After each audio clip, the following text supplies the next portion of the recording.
आज माननीय पंतप्रधान जी के मंगल संदेश में माननीय पंतप्रधान जी ने देश को संबोधन किया और देश को संबोधन करते वक्त उन्होंने सूचित कर दिया कि लॉकडाउन 4 18 तारीख से स्टार्ट होने वाला है।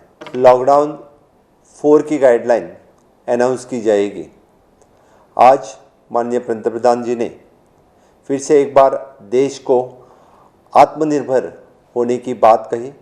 उन्होंने जो 5 pillars economy, infrastructure, system, demography और डिमांड की बात कह के देशवासियों को फिर से एक बार आत्मनिर्भर होने के लिए सूचित कर दिया है। जो उन्होंने आर्थिक पैकेज 20 लाख करोड़ की जो घोषित कर दी है, इसी से मुझे लगता है पूरे देश में आर्थिक गतिविधियां बढ़ जाएगी। कोविड-19 के महामारी में 3 बार लॉकडाउन का देश ने पालन किया। माननीय पंतप्रधान नरेंद्र मोदी जी के नेतृत्व में कोविड कंट्रोल भारत देश में बहुत अच्छी तरह से सभी राज्यों में हो रहा है। माननीय पंतप्रधान मोदी जी का कोविड-19 के महामारी में लॉकडाउन 4 जो उन्होंने घोषित कर दिया है, उनका मैं स्वागत करता हूं।